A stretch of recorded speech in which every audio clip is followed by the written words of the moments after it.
días. Voy a hablar de lo que generalmente corresponde a la primera parte del capítulo de endocrino y es lo que corresponde a la parte de neuroendocrinología. Es un capítulo nuevo en todas las especialidades médicas que tiene mucha importancia porque en alguna oportunidad les mencioné que el hipotálamo y en general todo el cerebro es el que comanda finalmente a todos los órganos y sistemas del organismo. Esta parte del hipotálamo es tan pequeñita, pero sin embargo la importancia que tiene es enorme. Sin hipotálamo el ser humano muere definitivamente, ¿no? Ahí se encuentran los centros, repito, que comandan todo lo que es el medio interno, y lo vamos a ver ahora, lo vamos a demostrar cómo es que se comporta el hipotálamo. El hipotálamo es la parte central de lo que corresponde a eje hipotálamo, hipófisis, órgano blanco. Es lo que vamos a ver seguidamente. Pásame la primera, por favor.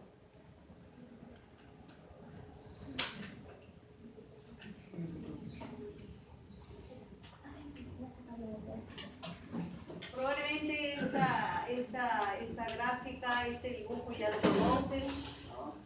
Pero porque ya hemos revisado el hipotálamo desde el punto de vista nervioso, hoy día vamos a revisar al hipotálamo desde el punto de vista endocrinológico.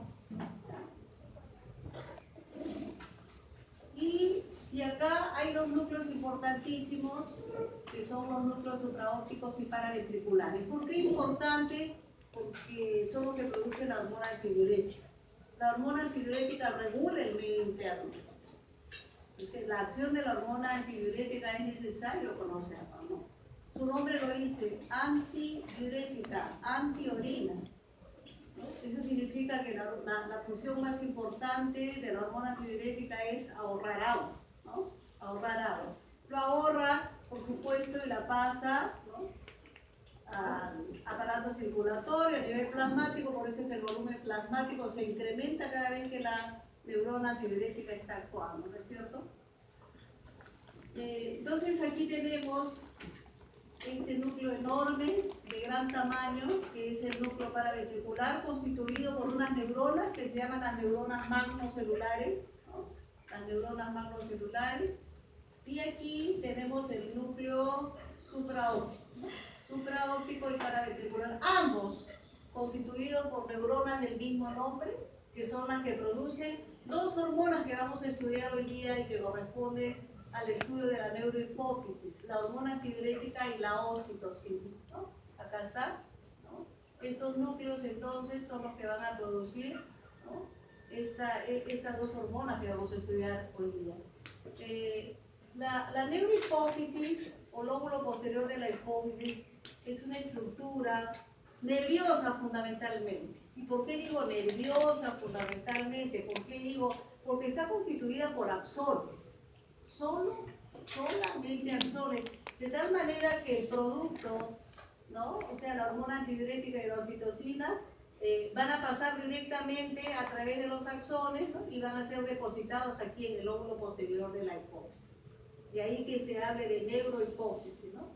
La estructura es completamente diferente a esta estructura, la parte anterior. La parte anterior de la hipófisis prácticamente es una máquina, podríamos decir, de producción de hormonas, ¿no? Esto es lo que se llama la neurohipófisis, cuya naturaleza es glandular fundamentalmente, totalmente diferente a la neurohipófisis, ¿no? Constituida, ya veremos, hay un corte histológico para que ustedes se orienten y vean cómo estas células producen grandes cantidades de hormonas, ¿no? Esta producción luego es llevada, por supuesto, a la circulación general. Pero acá hay un detalle importante, esto es lo que se llama el sistema porta hipoficiario, ¿no? ¿Por qué importante? Porque aquí todo este grupo de neuronas van a producir las famosas hormonas liberadoras hipotalámicas. Las hormonas liberadoras hipotalámicas van a ser producidas acá en el hipotálamo, y estas hormonas son las que van a comandar el trabajo de la adenohipófisis. En resumen, todos estos núcleos van a producir una serie de hormonas liberadoras que luego finalmente actúan, comandan a la adenohipófisis, y la adenohipófisis va a actuar sobre los órganos blancos, los órganos diana, que vamos a ver más adelante, ¿no? Bien, dame la siguiente, por favor.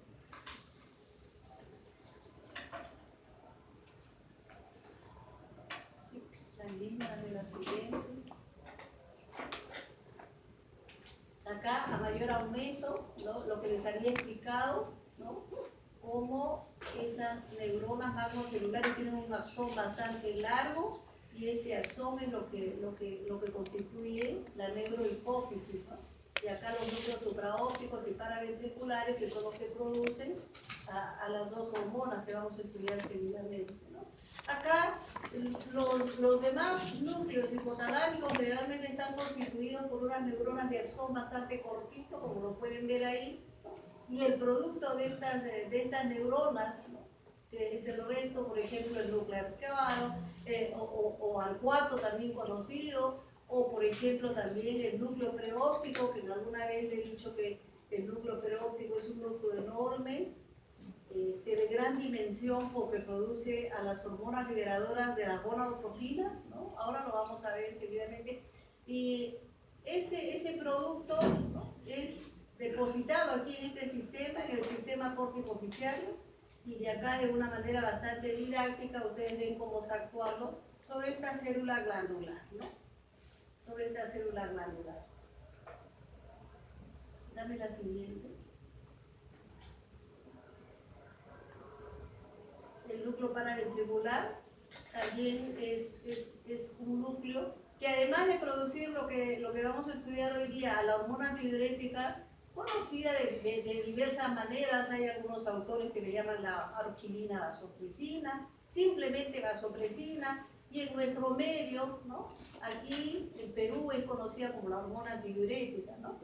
Luego tenemos la oxitocina. Además, este núcleo paraventricular no solamente produce estas dos hormonas, sino produce otras hormonas. Y acá tenemos, miren este núcleo que es importante, la producción de la hormona liberadora de la corticotrofina, ¿no?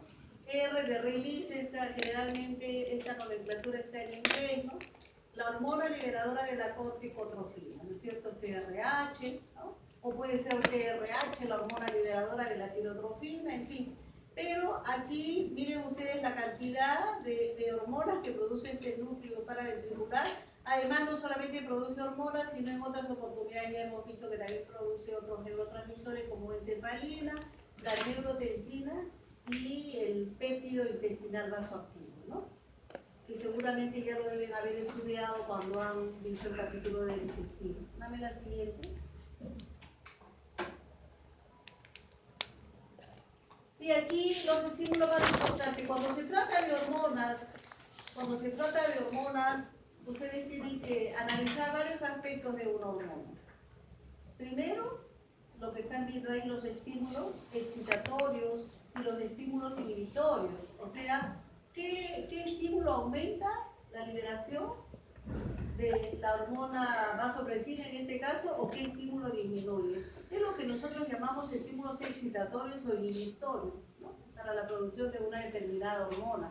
Luego vendrá la acción de la hormona, ¿no? Los efectos que tiene la hormona a nivel, es lo que vamos a hacer ahora. Entonces, hay algo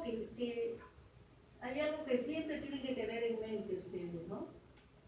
Y creo que ya estamos creo que es el último capítulo, ¿no? Entonces, a estas alturas, ya finalizando lo que es el dictado, finalizando lo que es este curso, podríamos decir, es importante que ustedes manejen lo que es la presión osmótica a nivel plasmático, ¿no?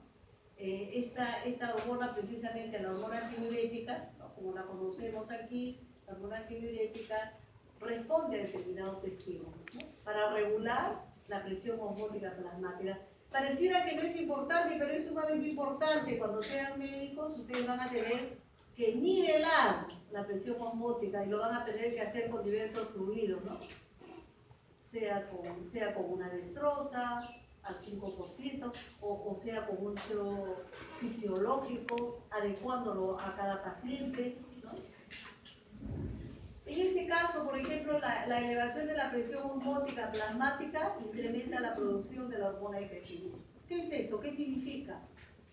Ejemplo, si ustedes ingieren una gran cantidad de cloruro de sodio, que es muy fácil, que es muy sencillo, por ejemplo, ¿no? Es decir, una comida salada, aquello que les encanta a ustedes, el cevichito, por ejemplo, y generalmente le ponen una gran cantidad de sal, porque ese es el sabor adecuado. Sal con limón, y en fin, es lo más delicioso que existe, ¿no es cierto? Pues bien, si ustedes no ingieren líquido, ese cloruro de sodio, ¿no?, lo ingieren, es absorbido por las vellosidades intestinales y de inmediato va a pasar a nivel plasmático y va a elevar la presión osmótica. Por eso es que después de que ustedes han ingerido una comida salada, están desesperados por tomar algo líquido, ¿no? Me parece que, por ejemplo, si hacemos una aplicación clínica, ahora resulta que en las ciencias básicas hay que estudiarlas aplicadas, ¿no? Entonces, ya a nivel de todos los exámenes, resultado médico, o lo mismo que el ENAM, entonces todas van a ser aplicaciones clínicas. Y en este caso, ¿cuál sería la aplicación clínica? ¿Cuál sería la aplicación clínica, por ejemplo? En este caso, por ejemplo, en una situación de acidosis diabética, un coma diabético, por ejemplo, ¿no? Pero antes de llegar al coma, ¿cuál es el síntoma más importante del paciente diabético? ¿Quién me dice? ¿Alguno de ustedes que me diga cuál es el síntoma más importante? ¿No? Es clarísimo, de lo que están yendo ya a hospitales, viene el paciente diabético con la glucosa que se le ha subido, entonces nosotros como médicos decimos hay una hiperglicemia, ¿no? Sí, pero el paciente está que se muere, ¿por qué? ¿Por qué? Por tomar agua. Ese es el síntoma más importante del paciente diabético. Está desesperado y quiere agua y agua y agua, y por eso es que toma grandes cantidades de agua. Pero el paciente diabético, lo ideal sería que tomar agua, ¿no? ¿Qué hace el paciente diabético? Se compra grandes botellas de ¿qué? De Coca-Cola, ¿no? Lo clásico, la Coca-Cola o Coca-Cola, con lo cual están añadiendo grandes cantidades de azúcar, y por lo tanto están incrementando en base al azúcar la osmolaridad plasmática. Pero bien, ¿cuáles son los estímulos? Esta elevación de la presión osmótica hace que también la hormona antidiurética eleve su nivel. Ojo. Entonces, la hiperosmolaridad plasmática produce una elevación en la secreción de la hormona antidiurética. ¿Cómo es el estímulo? Actúa directamente, ¿no? Hay un centro osmótico. ¿Ustedes saben dónde se encuentra el centro osmótico? Hipotalámico. ¿En qué núcleo? En el núcleo anterior, hipotalámico. Entonces, esta hiperosmolaridad actúa en el núcleo anterior del hipotálamo, y este núcleo anterior, a través de una red sináptica, actúa ¿sobre qué? Sobre los núcleos supraópticos y paraventriculares, incrementa la secreción de la hormona antidiurética. ¿Qué más? Aquí hay otra situación en que se incrementa la secreción de la hormona antidiurética. Obviamente la hiperosmolaridad, ¿no?, hace que las neuronas magnocelulares de los núcleos supraópticos y paraventriculares descarguen continuamente. La disminución, la hipovolemia va a llegar al hospital. Ustedes van a tener que ver pacientes heridos, fractura del úmero, paciente perdió una gran cantidad de sangre. ¿En qué situación llega el paciente a la emergencia? En una situación de hipovolemia. ¿Cómo está la hormona antidiurética? ¿Qué es lo que da el organismo? La disminución del volumen plasmático incrementa la secreción. Obvio, tiene que incrementar la secreción. ¿Para qué? Este paciente tiene que ahorrar líquidos. Si ya ha perdido tanta sangre, el organismo sabiamente incrementa la secreción de la hormona antidiurética, con lo cual ahorra agua. Ahorra líquido de alguna manera para conservar la volemia, ¿no? Otro de los estímulos, la contraparte, pero en todo caso, la disminución de la secreción de la vasopresina, acá la disminución de la presión osmótica, ¿no? La disminución, es decir, ¿cuándo se disminuye la presión osmótica? Cuando ustedes toman una gran cantidad de agua, 1 litro de agua, ha habido una práctica que la han hecho tomando agua, ¿no? Entonces van al baño continuamente, ¿por qué? Porque el exceso de agua produce una hipervolemia, ¿no? Produce una disminución de la presión osmótica y en consecuencia una disminución de la vasopresina. Creo que esto está claro, ¿no? Y acá lo mismo, ¿no? El incremento de la volemia, obviamente al ingerir grandes cantidades de líquido, ¿no? Disminuye la secreción de la hormona tiroides. El dolor, la emoción, el estrés quirúrgico, acá es estrés quirúrgico, por favor, aquí debe decir estrés quirúrgico.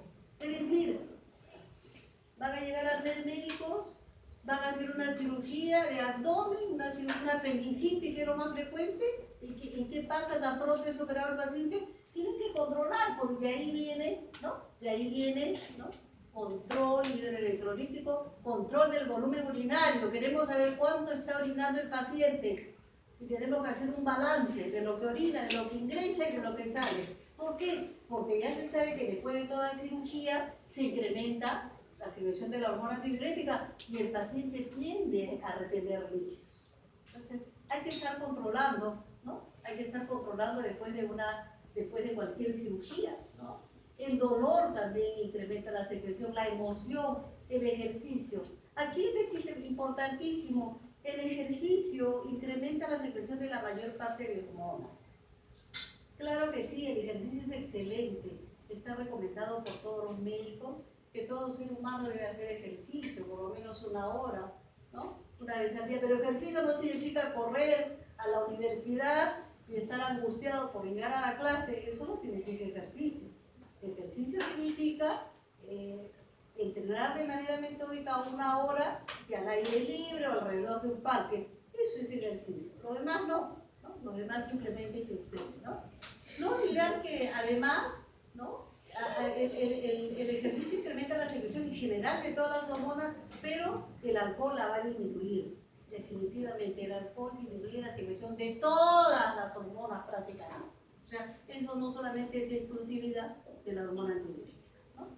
Las náuseas y los vómitos, obviamente, una persona con un vómito persistente, ¿no? está eliminando líquidos, entonces pasa una situación de hipovolemia, ¿no es cierto? Al final estamos prácticamente en esta situación, pero igual se está colocando, ¿no?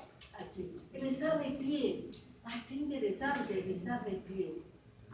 Es sumamente interesante porque el médico tiene que aplicar esos conocimientos con sus pacientes. Viene un paciente que tiene un edema generalizado, un paciente que está, ¿no? O sea, que está hinchado, ¿no? Está con edema, ya es un término que ustedes manejan. ¿Qué le recomienda un médico a un paciente que está edema? De primera intención, que probablemente si es un edema blando, estamos hablando de que está iniciando una insuficiencia renal probablemente, ¿no? ¿Qué le recomienda el médico? ¿Qué le dice al paciente para fundir esos edemas? ¿Qué le dice?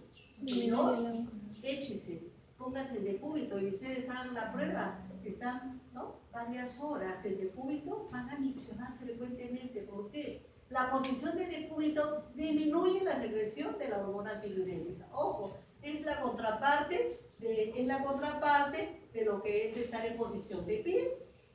Acá está, la posición de pie incrementa la secreción de la hormona tiroidética, ¿no?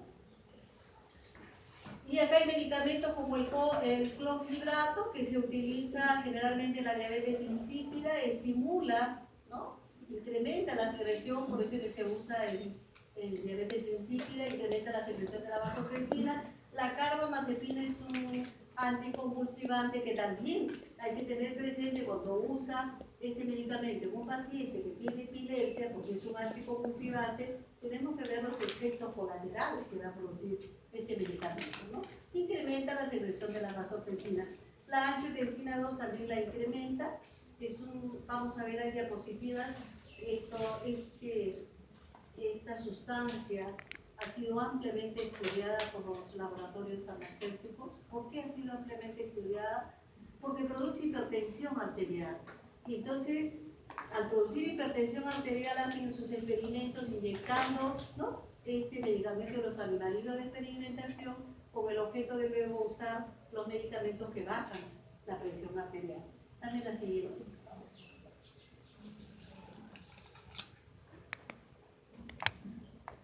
Lo que les decía, ¿no?, lo que les he explicado, cómo la hipertonicidad incrementa la secreción de la hormona antidiurética vía homorreceptores, ¿no?, que se encuentran a nivel del núcleo hipotalámico anterior, ¿no es cierto?, ¿no?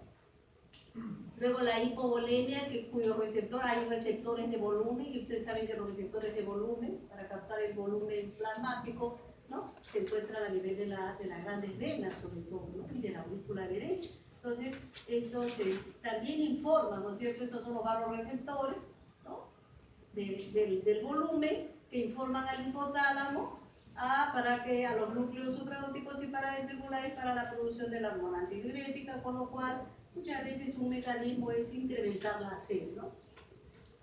Dame la siguiente.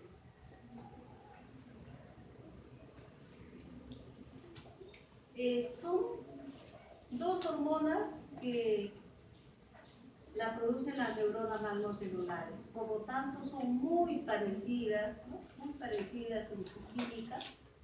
Tanto la hormona antidiurética como la oxitocina son dos nonapéptidos, es decir, tienen 9 aminoácidos, ¿no?, unidos por 2 enlaces disulfuro, como podemos ver aquí, ¿no? ¿Cuál es la diferencia? Algunos aminoácidos, ¿no?, pero en general es muy parecida, ¿no?, excepto que varía, por ejemplo, acá el aminoácido 3, por ejemplo, ¿no?, la diferencia, ¿no?, en fin, pero son muy parecidas en su química, ¿no? Dame la siguiente, porque obviamente son producidas por la misma neurona. A ver, dame un punto más. Es la hormona, entonces la hormona antidiurética, cuando la hormona antidiurética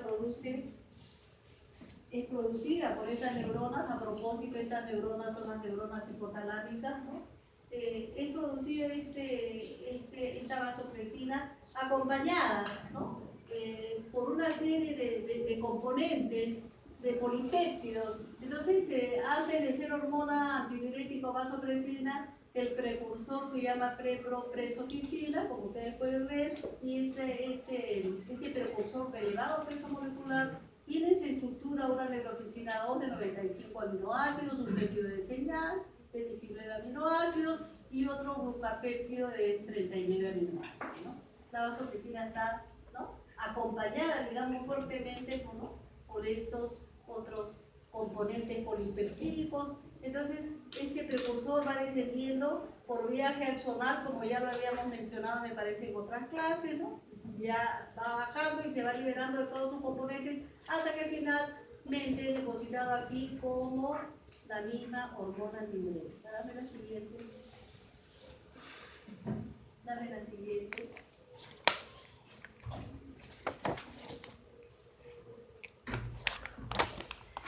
Importantísimo, tiene una vida media muy corta la hormona antidiurética.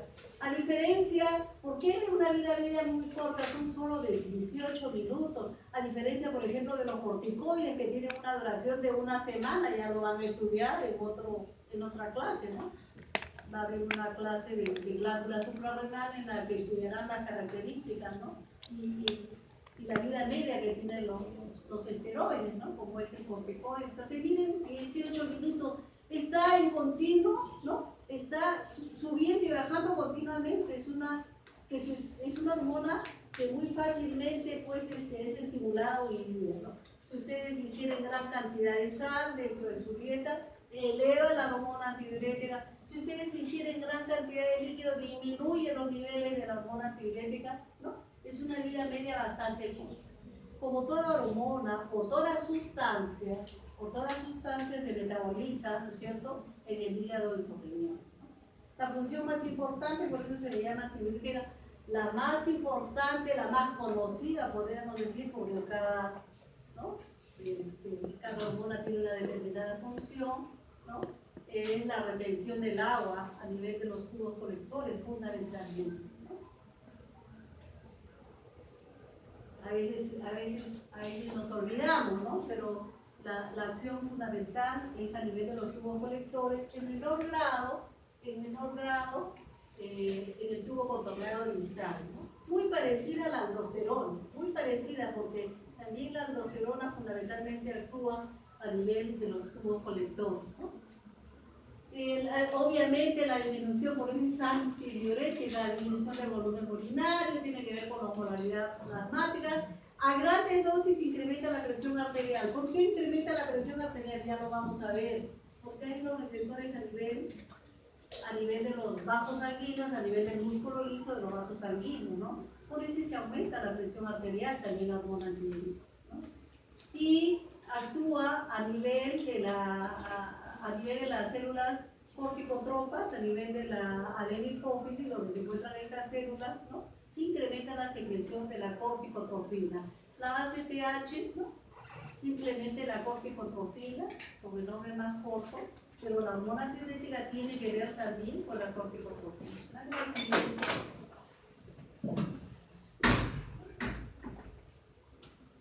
Los receptores con sus mecanismos de acción, ¿no? Los receptores para la hormona antidiurética son bastante conocidos, ¿no? Los B1, por favor, actúan aumentando el calcio intracelular. Por lo tanto, la mayoría de estas hormonas los receptores están acoplados con la proteína G. Y yo les pregunto si incrementan el calcio intracelular, ¿con qué receptor está, no? ¿Con qué receptor está acoplado? O perdón, ¿con qué proteína G está acoplado este receptor? ¿Quién me dice? A ver, ¿me entienden? Incrementa los niveles de calcio intracelular, por lo tanto este receptor B1 está acoplado con la proteína G. GQ. Claro, es la proteína GQ. ¿Ah? Es la proteína GQ. Bien. Y aquí los receptores que son más conocidos, ¿no? Estos son los receptores más famosos, los receptores tipo B2, vasopresina 2. Los receptores vasopresina 2, ¿no? Estos receptores sí están acoplados con la proteína GS, por lo tanto, ya ustedes saben, cada vez que está de por medio de la proteína GS, se incrementan los niveles de AMP cíclico intracelular, eso ya lo saben. Y si se incrementan los niveles de AMP ciclo intracelular, lo que se produce es la mayor reabsorción de agua, ¿no? Ese es el mecanismo de acción, ¿no? De esta hormona cuando se une a sus receptores B2. Dame la siguiente, por favor.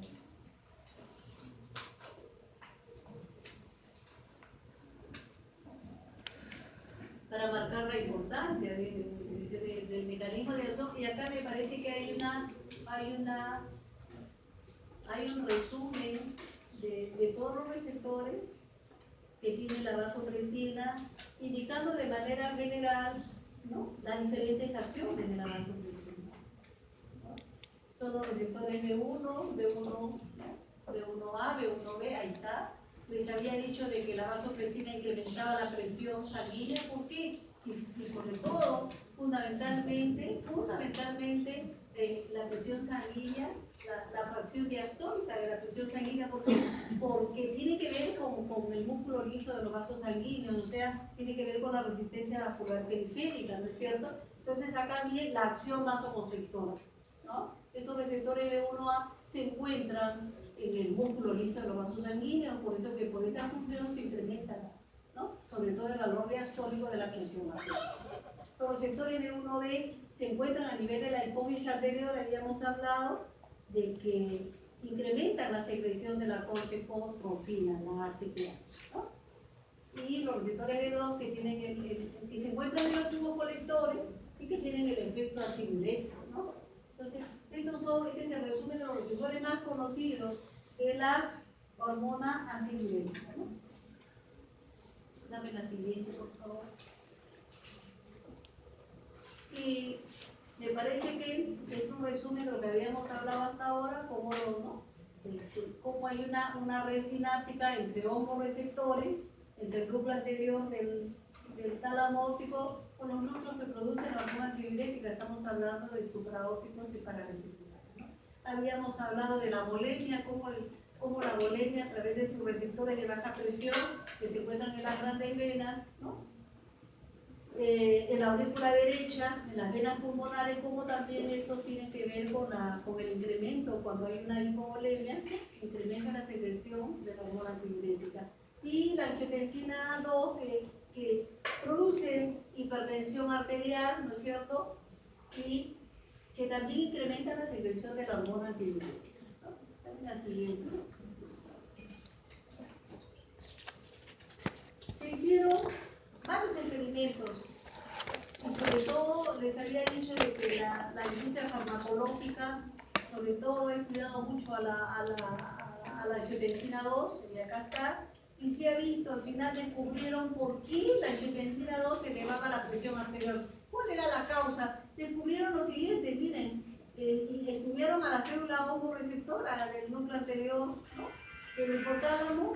¿Y con qué se encontraron? Se encontraron con que cada vez que usaban por varios meses la angiotensina 2, lo que hacía la angiotensina 2 era incrementar el tamaño de estos canales. ¿Se acuerdan que hablamos mucho de los canales de sodio?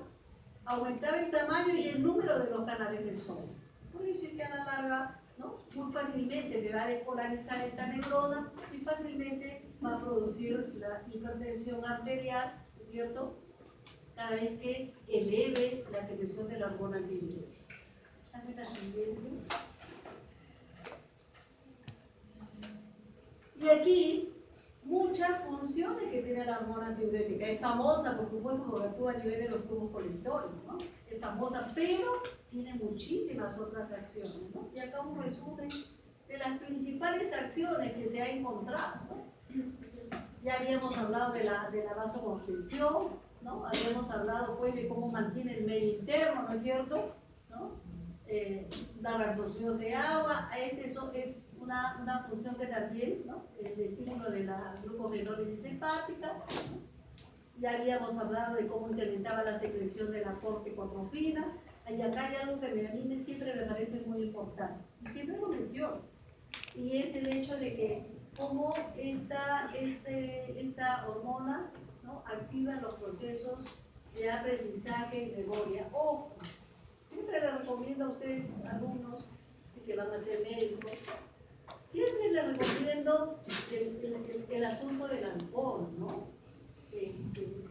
Ustedes son gente joven que está en pleno proceso de aprendizaje, porque ustedes están aprendiendo muchos conocimientos. El problema es que habría que hacer un estudio de por qué los alumnos, hay muchos alumnos que salen perfectamente, ¿no?, salen muy bien después de que en los exámenes, sobre todo, ¿no?, salen con una nota buenaza, digamos, pero luego, sobre todo varones, y luego se olvidan, ¿no?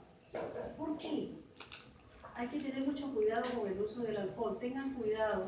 Hasta en pequeña dosis el alcohol disminuye la secreción de todas las hormonas. Y también de la hormona antidiurética. Recuerden que la hormona antidiurética tiene que ver con los procesos de aprendizaje. Siempre les digo con buena fe, como dicen ustedes, con buena onda, eviten tomar alcohol. Eviten. Sobre todo la cervecita, que aparentemente parece inocua, pero, ¿no?, al final vemos que los alumnos van pasando el tiempo y se van olvidando, ¿no? Yo creo que es porque celebran demasiado, ¿no? Entonces hay que tener mucho cuidado con eso, ¿ya? Los procesos de aprendizaje y memoria.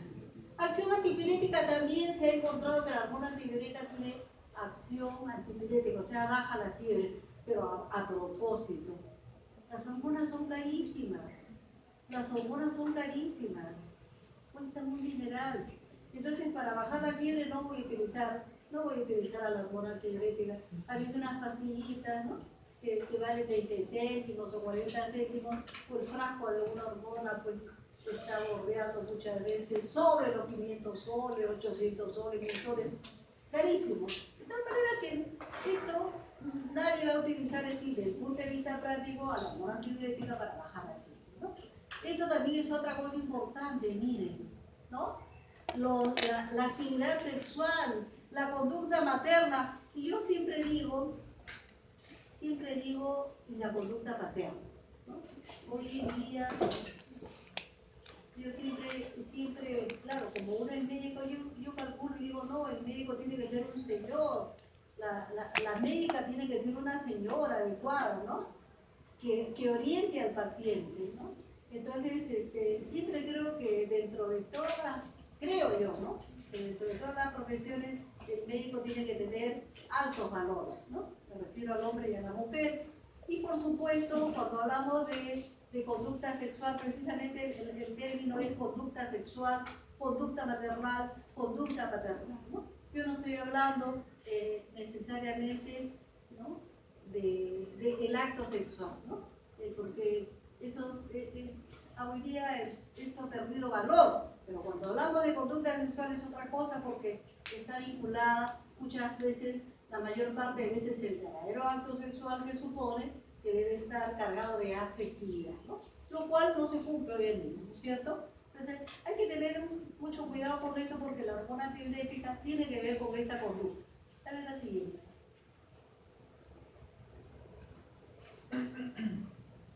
Y los experimentos que se hicieron para corroborar todo esto que nosotros estamos hablando siempre tiene que tener una corroboración científica, ¿no?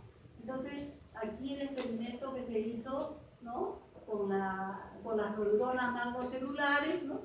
En este caso, generalmente esto se hace con animalitos de experimentación que se produce hemorragia, ¿no? Y en tanto que producen hemorragia, comienzan a descargar las neuronas productoras de vasopresina a nivel del hipotálamo, ¿no? Interesante. Frente a un estímulo, estamos hablando de neuronas. Miren, en lo que se refiere a hormonas, no es que las hormonas como un caño se liberan todo el día, no, no.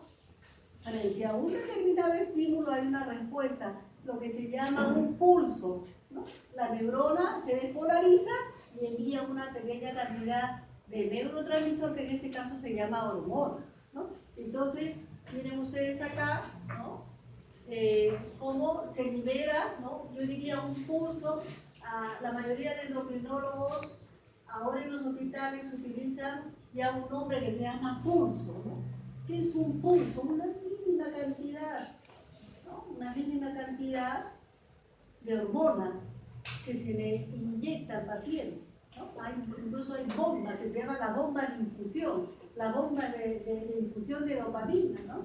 En fin, mínimas cantidades, pero que tienen un gran efecto y que tratan de simular cómo en realidad se producen las hormonas, ¿no? Tratan de simular este efecto que frente a un determinado estímulo, ¿no? Hay una actividad de las neuronas que liberan a esta hormona, ¿no? Liberación, ¿no? De un pulso de vasopresina y el paciente, después de una hemorragia, todo paciente pide agua, ¿no? Pide agua porque necesita reponer ese líquido, esa volemia que ha perdido, ¿no? Hay muchos pacientes que dicen, doctora, quiero tomar agua, no le digo, no te preocupes, ya te va a desaparecer esa sensación porque ya se te está poniendo por la vena. Y efectivamente, ¿no? Después de una hora que ya se inyectó, se repuso la volemia, desaparece esta sensación de sed, ¿no? Dame la siguiente, por favor. Y lo que les había dicho,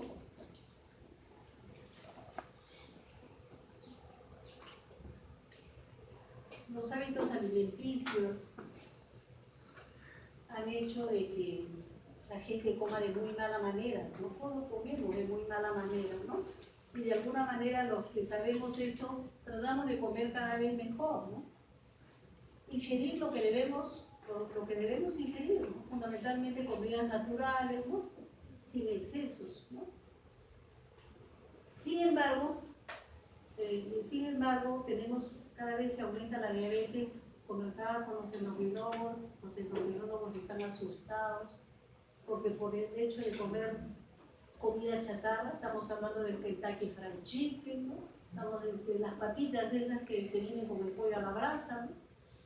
Se está incrementando la diabetes tremendamente, pero muchas veces el paciente no hace diabetes, pero se incrementan en gran cantidad los tóxicos, el colesterol y las grasas dentro, ¿no? Dentro del organismo, y a nivel plasmático pueden producir estas obstrucciones, cada vez se incrementa más las oclusiones de los pequeños vasos en pacientes diabéticos o en gente que sufre de presión arterial, produce los pequeños infartos. ¿Cuántas veces he pedido resonancias magnéticas a pacientes diabéticos o a pacientes que sufren de presión arterial y ya tienen varios infartos? Pero que nadie se dio cuenta, ni el mismo paciente. Y le digo, mire, acá ya tiene varios infartos. Tiene que cambiar toda su forma de ser, tiene que cambiar su estilo de vida. Ahora se habla de estilo de vida, ¿no? No se dio cuenta. Muchas veces tampoco se dan cuenta de que hay un infarto, ¿no? Hay un infarto en el núcleo paraventricular que es enorme, o el núcleo supraóptico, con lo cual disminuyen los niveles de la vasopresina y da una enfermedad que se conoce con nombre de diabetes sensible.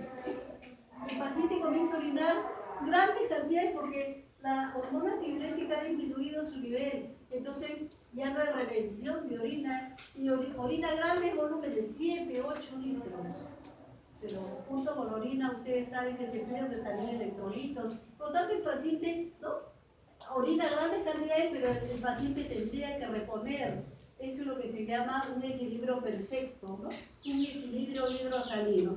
Todo lo que orina, si el paciente orina 7 litros, tiene que tomar 7 litros de agua, ¿no? Eso es lo que se llama el balance hídrico, ¿no?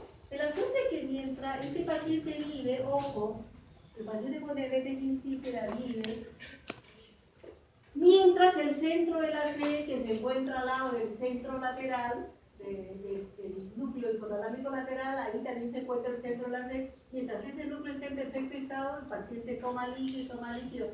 El problema viene cuando también hay un infarto cerebral sobre el centro de la C, entonces el paciente muere porque deja de tomar los líquidos que debería tomar, ¿no? Dame la siguiente, por favor. Así como hemos visto a la hormona antidiurética, vamos a ver ahora la citocina, muy parecida en su constitución, muy parecida, ¿no? Y también la neurona macrocelular, que elabora un precursor que para el caso de la oxitocina se llama preprooxitocina, ¿no? También de elevado peso molecular, una neuroficina de 93 aminoácidos, un péptido de señal de 19 y la misma oxitocina de 9 aminoácidos. Igual que para la hormona antidiurética, este precursor desciende y aquí la oxitocina va perdiendo a estos polipéptidos hasta que finalmente se libera en la neurohipófisis tal como oxitocina. Dame la siguiente. Aquí hay otro detalle importante también, ¿no? La oxitocina es conocida por el asunto para los ginecólogos, porque durante el parto todos los ginecólogos dentro de su mandil están llevando su ampolla de oxitocina para el momento del parto, ¿no? El momento en que el niñito ya está listo para salir, los ginecólogos aplican su ampolla de oxitocina y el niño sale al exterior, ¿no? ¿Por qué? Porque incrementa la motilidad uterina, la oxitocina, ¿no? Por eso es conocida a nivel de los ginecólogos, pero también es importante en la efusión láctea, ¿no? Hace varios meses